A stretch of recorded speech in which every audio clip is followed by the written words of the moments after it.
Hello and welcome again. जैसा कि last videos में हम लोग बात कर रहे थे मिनिमाइजेशन ऑफ डीएफए की। यहाँ पे डीएफए को मिनिमाइज़ करने के लिए और एक एग्जांपल मैंने लिया हुआ है। तो ये आपका रिजल्टेंट डीएफए है जिसको कि हम लोग को मिनिमाइज़ करना है। तो फर्स्ट ऑफ ऑल पहले हम लोग को ये कंडीशन चेक करना है क्या एक से ज़्यादा डेट स्टेट्स हैं, अगर हैं तो उनको कंबाइन करें। तो यहाँ पे देखिए, यहाँ पे एक ही डेट स्टेट है Q2, क्योंकि Q2 से हम लोग किसी भी रास्ते से किसी भी फाइनल स्टेट पे नहीं पहुँच सकते। लेकिन एक से ज़्यादा डेट स्टेट नहीं है, इसीलिए इसको कुछ नहीं करना है। सेकंड, हम लोग को चेक करना है क्या ऐसा कोई नॉन रीचेबल स्टेट्स है जहाँ से हम लोग इनिशियल पॉइंट से जिस स्टेट तक नहीं पहुँच सकते। नहीं, इसको अगर आप ध्यान से देखेंगे तो यहाँ पे भी ऐसा कोई स्टेट नहीं है जो कि अनरीचेबल स्टेट हो। तो तीसरा काम हम लोग को ये करना है कि इस डीएफए का ट्रांजिशन टेबल में कन्वर्ट करना है। तो उसको मैं कर देता हूँ ताकि आप लोग का टाइम बच जाए। तो ये देखिए, हमने इस डीएफए को ट्रांजिशन टेबल में कन्वर्ट कर दिया। अब हम लोग का नेक्स्ट काम है इक्विवेलेंसेस चेक करना। तो सबसे पहले हम लोग को ज़ीरो इक्विवेलेंस में हम लोग को क्या करना था, हम लोग को दो सेट बनाए थे, एक फाइनल के और एक नॉन फाइनल के। तो फाइनल पे यहाँ पे आप देख सकते हैं कि Q2 को छोड़ के सब फाइनल है। तो ये हो गया नॉन फाइनल का स्टेट्स और ये हो गया फाइनल का set Q0, Q1, Q3, Q4 and Q5। अब चेक करना है हम लोग को वन फर्स्ट इक्विवेलेंस में। देखिए Q2 तो खुद है तो इसको किसी के साथ चेक नहीं करना है, इसलिए Q2 अलग से रहेगा ही। तो सबसे पहले अब Q0 और Q1 को चेक करते हैं। देखिए Q0 पे अगर A आ रहा है तो ये Q1 पे जा रहा है, Q1 पे भी अगर A आ रहा है तो ये Q1 पे जा रहा है, यानी कि ये कंडीशन सही है। Q0 पे अगर B आ रहा है तो ये Q2 पे जा रहा है, और Q1 पे B आ रहा है तो Q3 पे जा रहा है। Q2 और Q3, देखिए ये दोनों सेम स्टेट में नहीं है। Q2 और Q3 जो है, Q2 Q3 हम लोग B पे Q2 Q3 पे जा रहे हैं, और यहाँ पे Q3 है और यहाँ पे Q2, ये सेम स्टेट में नहीं है, यानी कि Q0 और Q1 इक्विवेलेंट नहीं है। यानी कि यहाँ पे हम लोग लिखेंगे Q0 और एक अलग सेट में लिखेंगे Q1। अब चेक करते हैं क्या Q0 और Q3 इक्विवेलेंट है। तो देखिए Q0 पे अगर A आ रहा है तो Q1 पे जा रहा है, और Q3 पे अगर A आ रहा है तो Q4 पे जा रहा है। Q1 और Q4 सेम सेट में है, चलिए ठीक है। Q0 पे अगर B आ रहा है तो Q2 पे जा रहा है, और Q3 पे अगर B आ रहा है तो Q2 पे जा रहा है। यानी कि Q2 सेम सेट में, यानी कि Q0 और Q3 इक्विवेलेंट है, इसलिए इसको मैं लिख दूंगा Q0 के साथ। और अब चेक करते हैं क्या Q0 और Q4 इक्विवेलेंट है। देखिए Q0 पे अगर A आ रहा है तो Q1 पे जा रहा है, Q4 पे आ रहा है तो Q5 पे जा रहा है। Q1 और Q5 सेम सेट में बिलोंग करते हैं, चलिए ये कंडीशन ट्रू है। Q0 पे अगर B आ रहा है तो Q2 पे जा रहा है, Q4 पे अगर B आ रहा है तो ये Q3 पे जा रहा है। यानी कि Q2 और Q3 सेम सेट में नहीं है, यानी कि अब ये Q0 और Q4 इक्विवेलेंट नहीं है। चेक करते हैं क्या Q4 Q1 से इक्विवेलेंट है, क्योंकि ये दोनों इक्विवेलेंट नहीं है तो हो सकता है ये Q4 Q1 के साथ जाए। तो Q1 और Q4 को चेक किया जाए तो यहाँ पे A पे Q1 पे जा रहा है, Q4 Q5 पे जा रहा है। Q1 Q5 सेम स्टेट में बिलोंग करता है, ठीक है। यहाँ B पे देखा जाए तो Q3 पे जा रहा है और Q3 पे जा रहा है। Q3 भी सेम सेट में बिलोंग करता है, यानी कि यहाँ पे Q1 और Q4 इक्विवेलेंट है। देखिए अब हम लोग के दो स्टेट बन के आ चुके हैं, या तो Q5 इस स्टेट में जाएगा या तो Q5 इस स्टेट में जाएगा, या फिर ऐसा भी हो सकता है Q5 ना इन दोनों की इक्विवेलेंट हो ना इन दोनों की इक्विवेलेंट हो, तो वो एक अलग से अपना स्टेट फॉर्म कर सकता है। तो चलिए चेक करते हैं। देखिए अब Q0 और Q3 इक्विवेलेंट है, तो अब Q5 को या तो Q3 से चेक करें या Q0 से चेक करें, कोई फ़र्क नहीं पड़ता। अगर ये Q3 से इक्विवेलेंट है तो Q0 से इक्विवेलेंट होगा ही होगा, और अगर वो Q3 से इक्विवेलेंट नहीं है तो किसी भी कंडीशन में Q0 से भी इक्विवेलेंट नहीं होगा। तो चलिए हम लोग चेक करते हैं Q0 और Q5 का। देखिए Q0 A पे जा रहा है Q1 पे, Q5 जा रहा है Q2 पे। Q1 और Q2 पहले ही कंडीशन में फॉल्स हो गया, यानी कि Q5 और Q1 इक्विवेलेंट नहीं है, यानी कि ये स्टेट बस इन दोनों का रहेगा। Q5 को Q1 से भी चेक कर लेते हैं। A पे Q1 पे जा रहा है Q1, और Q5 जा रहा है Q2 पे। Q1 Q2 देखिए ये Q5 इसके भी इक्विवेलेंट नहीं है, क्योंकि कंडीशन ट्रू नहीं है, इसीलिए Q5 एक अलग से स्टेट बन चुका है। तो अब सेकेंड इक्विवेलेंस की बात करते हैं। देखिए अब सेकेंड इक्विवेलेंस में क्या है, हम लोग को दो स्टेट तो अलग अलग मिल चुके हैं, Q2 Q5। अब हम लोग को चेक करना है Q0 और Q3 की इक्विवेलेंस। देखिए Q0 और Q3 का इक्विवेलेंस चेक कर लेता हूँ। Q0 A आ रहा है तो ये Q1 पे जा रहा है, Q3 A आ रहा है तो Q4 पे जा रहा है। देखिए Q1 और Q4 सेम स्टेट में, यानी कि चलिए ठीक है। Q0 अगर B आ रहा है तो Q2 पे जा रहा है, Q3 अगर B आ रहा है तो Q2 पे जा रहा है, ये सेम स्टेट में है। यानी कि अभी तक हम लोग ये कह सकते हैं कि Q0 और Q3 इक्विवेलेंट है। चलिए चेक करते हैं Q1 और Q4 का।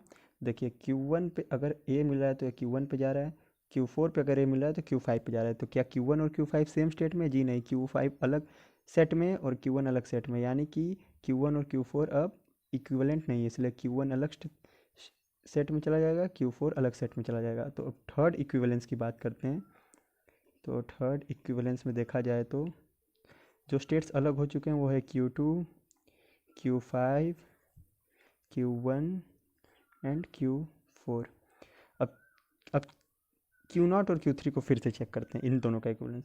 देखिए Q0 पे अगर A आ रहा है तो Q1 पे जा रहा है, Q3 पे A आ रहा है तो Q4 पे जा रहा है। क्या Q1 और Q4 एक से सेट में है? जी नहीं, यानी कि अब ये Q0 और Q3 भी अलग अलग हो गए हैं।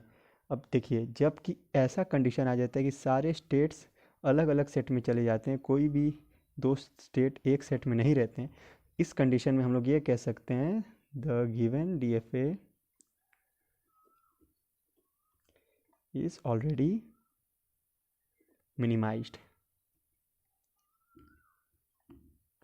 यानी कि जो हम लोग को DFA मिला हुआ है, ये जो DFA है ये ऑलरेडी मिनिमाइज्ड है।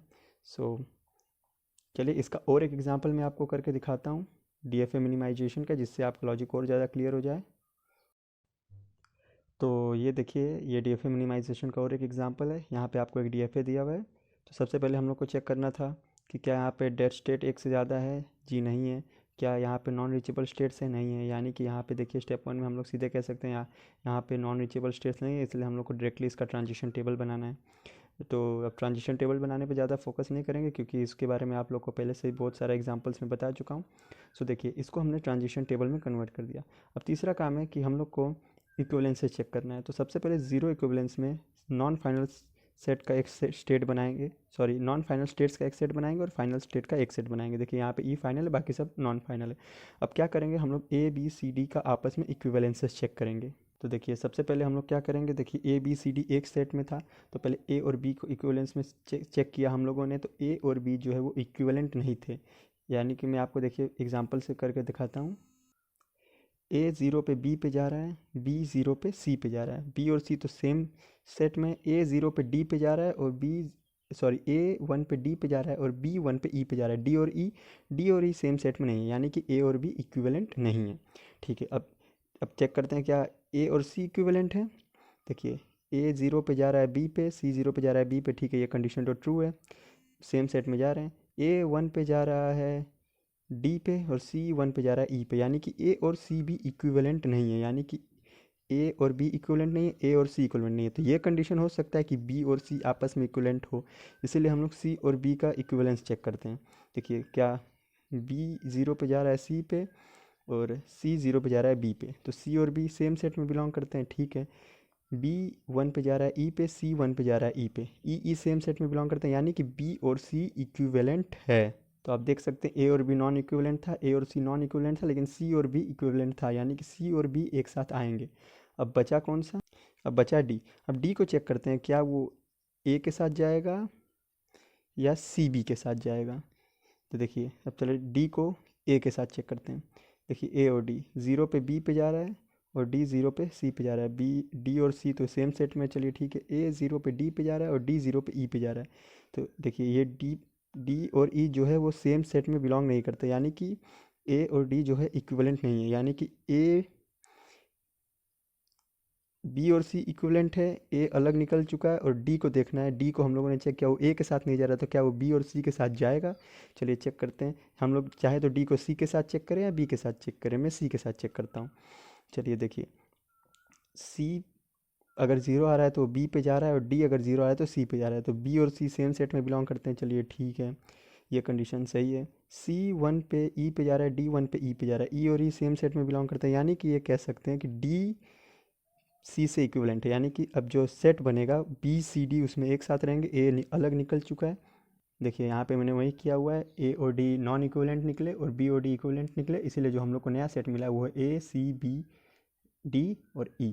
तो अब हम लोग को देखिए सेकंड इक्विवेलेंस में हम लोग को फिर से C B D का इक्विवेलेंस चेक करना है। C और B का देखा गया तो ये फिर से इक्विवेलेंट निकले और C और D भी इक्विवेलेंट निकले, यानी कि नेक्स्ट स्टेप में भी हम लोग को सेम इक्विवेलेंस मिला है। अगर दो इक्विवेलेंस का रिजल्ट कंसेक्यूटिवली, दो इक्विवेलेंस का रिजल्ट सेम आता है, तो अब हम लोग को इसको स्टेप्स को टर्मिनेट करके इसका DFA बनाना है। तो देखिए ए को एक अलग स्टेट पे हमने ले लिया, CBD को एक स्टेट मान लिया और ई को एक स्टेट मान लिया। ई फाइनल स्टेट पहले से ही था।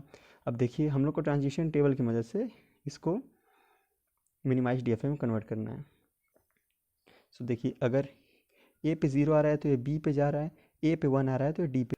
तो देखिए ए पे 0 आ रहा है तो ये बी पे जा रहा है, बी इसी स्टेट में। ए पे 1 आ रहा है तो डी पे जा रहा है, डी भी इसी स्टेट में, यानी कि 0 1 पे यहाँ पे आ गया। अब CBD की बात करते हैं। देखिए सी पे अगर 0 आ रहा है तो ये बी पे जा रहा है उसी स्टेट में, बी पे अगर 0 आ रहा है तो सी पे जा रहा है, ये भी उसी स्टेट में, और डी पे अगर 0 आ रहा है तो सी पे जा रहा है। देखिए CBD तीनों एक ही स्टेट में, यानी कि यहाँ पे 0 आ रहा है तो ये खुद पे ही जा रहा है। यहाँ पे हम लोगों ने लगा दिया 0 का लूप। 1 की बात करते हैं। अगर सी पे 1 आ रहा है तो ई पे जा रहा है, डी पे 1 आ रहा है तो ये ई पे जा रहा है, बी पे 1 आ रहा है तो ये ई पे जा रहा है, यानी बिहेवियर सेम है, इसलिए ये 1 पे हम लोग इसको भेज देंगे ई पे। और ई पे देखिए 0 आए या 1 आए वो ई पे ही रहेगा। इसी तरह देखिए यहाँ पे मैंने 0 1 का लूप लगा दिया, ये बन गया आपका minimised DFA। So I hope कि आप लोग का DFA मिनिमाइजेशन क्लियर हो गया होगा। इस पे आप लोग कुछ और क्वेश्चंस प्रैक्टिस कर लीजिए ताकि आप लोग का कंसेप्ट और ज़्यादा क्लियर हो जाए। सो अब हम लोगों ने DFA मिनिमाइजेशन को कंप्लीट कर लिया। अब अगले वीडियो से कुछ नया लॉजिक मिला के आऊँगा, गेम में कुछ नए पार्ट्स आएंगे, उसके बारे में मैं आपको अगले वीडियो में बताऊँगा। तब तक के लिए थैंक यू।